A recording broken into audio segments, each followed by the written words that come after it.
اسلام میں عورت معاشی طریقے سے بری ذمے ہے اور عورت کے معاشی اگر آپ دیکھیں حقوق وہ کئی ہے الحمدللہ. جب شادی ہوتی ہے شادی کے وقت نکاح کے وقت الحمدللہ عورت کو مہر دیا جاتا ہے, اس کا فائدہ ہوتا ہے.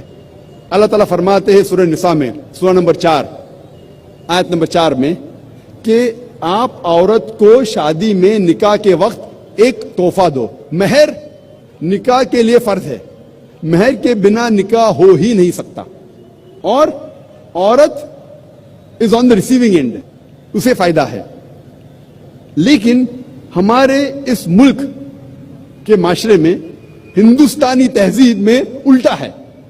ہندوستانی تہذیب میں شادی کے وقت عورت مرد کو دہیج دیتی ہے, عورت مرد کو ڈاوری دیتی ہے اور یہ بہت عام ہے. افسوس کی بات ہے کہ کئی مسلمان بھی اس ہندوستانی تہذیب کو اختیار کرتے ہیں. مرد نکاح کے ٹائم پہ عورت کو مہر دیتا ہے, لیکن ہمارے معاشرے میں ہندوستانی معاشرے میں الٹا ہے.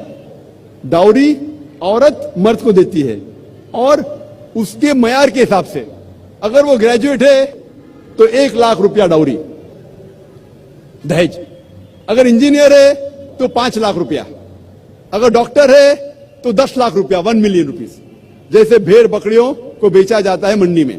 اسلام میں عورت سے دہیج یا ڈاوری ڈائریکٹلی یا انڈائریکٹلی مانگنا حرام ہے. اگر آپ انڈیکیشن بھی دیتے ہیں دھکے چھپے انداز میں, اگر لڑکے والے لڑکی والوں سے کہتے ہیں کہ میرے بیٹے کو 4 بیڈ روم فلیٹ میں رہنے کی عادت ہے, اس کا مطلب 4 بیڈ روم کا فلیٹ ڈاوری میں دو, دہیج میں دو, یہ حرام ہے. یا کوئی کہے کہ میرے بیٹے کو مرسیڈیز کار میں گھومنے کی عادت ہے, یعنی انڈائریکٹلی دھکے چھپے انداز میں آپ کہہ رہے کہ مجھے مرسیڈیز کار چاہیے دہیج میں. ڈائریکٹلی انڈائریکٹلی دہیج عورت سے مانگنا اسلام میں حرام ہے. اگر خوشی سے لڑکی والے کچھ تحفہ دیتے تو آپ لے سکتے, لیکن مانگنا زبردستی یا انڈائریکٹلی مانگنا اسلام میں حرام ہے. معاشی طور پہ الحمدللہ ثم الحمدللہ خواتین بری ذمے ہیں اور اسلام میں اگر ڈیورس ہوتا ہے, طلاق ہوتا ہے یا شوہر مر جاتا ہے, عورت ودوا ہو جاتی ہے, اسے عدت کے دوران اس کی ساری فائنینشیل لائبلٹیز جو خرچہ ہوتا ہے, معاشی خرچہ جو ہوتا ہے عدت کے دوران, اس کی ذمہ داری ہے آدمی کی. اگر وہ زندہ ہے طلاق کے دوران وہ سارا خرچہ اٹھانا چاہیے. اگر اس کا انتقال ہو گیا تو اس کی دولت میں سے وہ عدت کے دوران سارا خرچہ مرد کے دولت میں سے عورت کا خیال رکھا جاتا ہے. اور اگر وہ پیٹ سے ہے, حمل سے ہے, تو جب تک بچہ پیدا ہوتا ہے اس ٹائم تک سارا خرچہ آدمی کو اٹھانا چاہیے.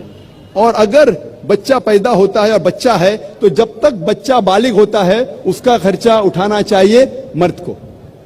یہ ہے اسلام میں خواتین کے حقوق. اور اگر کوئی شخص کا انتقال ہوتا ہے تو اس کے انہیریٹنس میں الحمدللہ عورت کا بھی حصہ ہے. میراث کے اندر اگر کس کا انتقال ہوتا ہے تو جائیداد میں حصہ مرد کے علاوہ عورت کا بھی ہے.